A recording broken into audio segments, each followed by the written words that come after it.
We are back with week 9, and we are going to set some goals. I'm going to walk through my personal goals with you guys, so that way you get kind of an idea of how to set your own goals if that's something that you struggle with. So here we go. Alright, so I really like this quote. A goal without a plan is just a wish. So instead of looking at that in a negative way, we are just going to focus on making yours and my wishes come true. Alright, SMART. I really like this acronym when it comes to setting goals. So you have to be, your goals need to be specific, so that way it's not so broad that you're not sure where to start, and it's not so narrow that you don't feel a sense of accomplishment. It needs to be measurable, so that way, you start, and 3 weeks later, if you have no idea about the progress you've made, there's a good chance that you're going to get discouraged and not keep going. Attainable. Your goals need to be realistic. They need to be something that you can in fact accomplish. And I don't mean to not set your goals high. Set them high, but don't set them so high that you can't get there on this first round. If you need to set a bunch of smaller goals to get to a bigger goal, that's okay. Just make sure each and every one is attainable. They also need to be relevant, which makes sense. There's no point in choosing a goal if it's not relevant, because who's going to follow through on that? And then I actually added reasonable underneath that too, because it has to be able to fit into your life, which kind of goes in with time-based as well.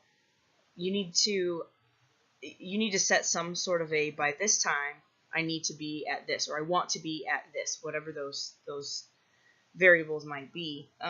But those time-based goals also need to be reasonable, because if you work 80 hours a week and you decide, well, I want to run a marathon at the end of this month, and you haven't been running, that's crazy. That's not going to fit into your schedule. So pick something that is attainable, reasonable, and timely according to you, and obviously specific and measurable.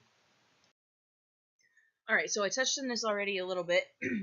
Some people are really, really good at just saying, I want to do this.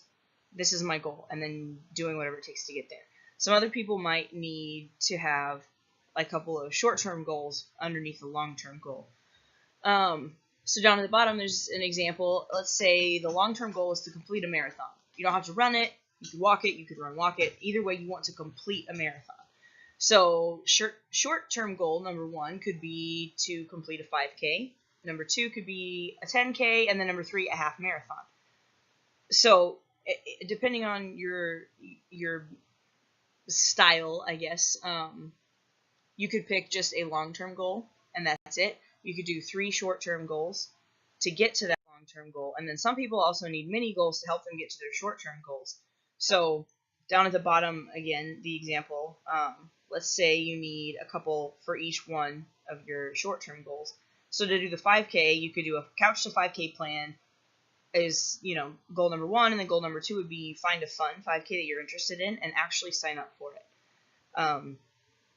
For the 10K, you could do a 5K to 10K running schedule, and then you sign up for that 10K, because signing up, instead of having the intention to do it, actually signing up for it is going to make you follow through even more. And then find a half marathon that makes you want to keep working hard, and then sign up for that. So each one of those small goals will get you to a short-term goal, and those short-term goals will get you to your long-term. All right, so in addition to the SMART acronym, there's also this cute little staircase that I thought was helpful. So you want to set your goal first. So we're going to go through an example again, and these are actually my goals currently. So that way you guys understand that, hey, just because we want to accomplish something doesn't mean we're going to be able to jump in and get it done by the end of the week. Sometimes things take time. So my goal is consistency, and I liked this quote too.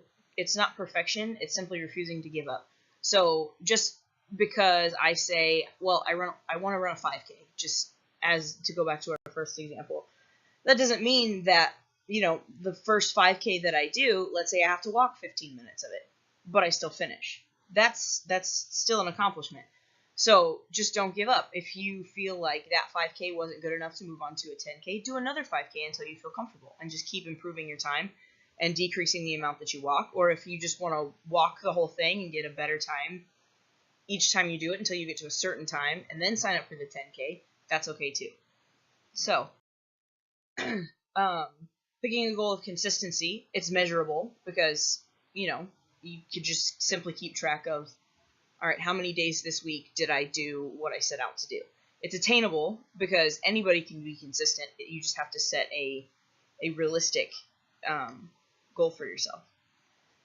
So, oh, and relevant. We touched on one of the R's because consistency is relative or relevant for, well, pretty much anything you want to do. All right, so the next step, make a plan. So, here's my goal, consistency.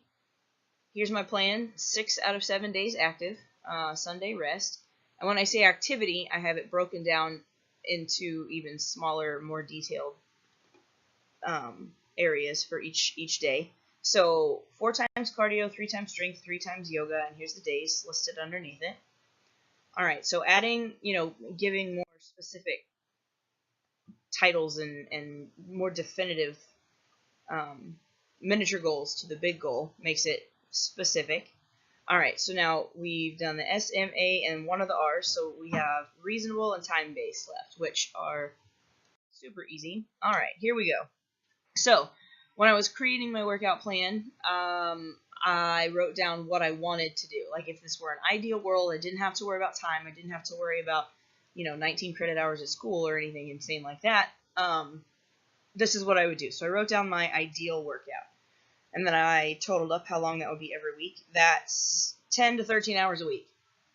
That's, not a lot if you're a pro athlete, but if you are, super busy like most of us are, most of us don't have time to do 10 to 13 hours every single week in the gym. So in order to not just say, well, I'll do it later, but keep up with my goals, what I did was I took the focuses that I have in my ideal column and put them into a realistic column of how much time I actually have right now. So at the moment, I've done 45 minutes, 4 days a week, 20 minutes of that 5th day, and then that 6th day will be a full hour because it's the weekend. And I have a little extra time, and then rest on Sunday. So that only totals up to just over 4 hours every week. It doesn't sound like a lot, however. All right, so that takes care of all of our letters from the SMART acronym. And just because you are doing less time doesn't necessarily mean that you're going to accomplish less. If you work hard during the time that you've provided yourself, then you're still going to get somewhere, and somewhere is better than nowhere. All right, so get to work. Obviously, this one can't be demonstrated via PowerPoint, but it can, we can think about it and get motivated and be prepared. So I like this: do twice the work in half the time. That way, you're not cutting into, your kid's schedule or your work schedule or your school schedule or anything that you have going on. So if you work out for an hour but work half as hard, or you could work out for 30 minutes and work out twice as hard, you're still going to accomplish the same amount of stuff. All right, sticking to it. This is the tricky part. We all get motivated and we're like, yeah, I'm going to do this, but then life gets in the way and sticking to it is really tough. So the thing that you have to remember, like I said, a little bit of effort is better than no effort at all. So you have to stay positive. Positive mind, positive vibes, positive life. So I like these over here on the right. You get rid of a couple of letters and your mindset is the complete opposite. So anytime, let's say something happens and you can't finish your workout for that day, or you don't get to the gym at all, you don't have to get down on yourself and think that you're never going to go back to the gym and why did I choose this, and et cetera, because we all have the capability of doing that. All you have to do is accept that, you know what, today was a one-off. Something happened. That's okay. I'll get back in it tomorrow. There's absolutely nothing wrong with that. If you miss a day here and there, that's better than missing a day and giving up.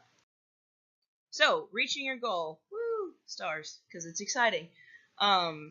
So, reaching your goal, like I said earlier, can either be based on how much, if you need to set like a timeline for yourself, that's fine. If you do better without a timeline, that's fine too, as long as you are working toward reaching your goal. That's what matters.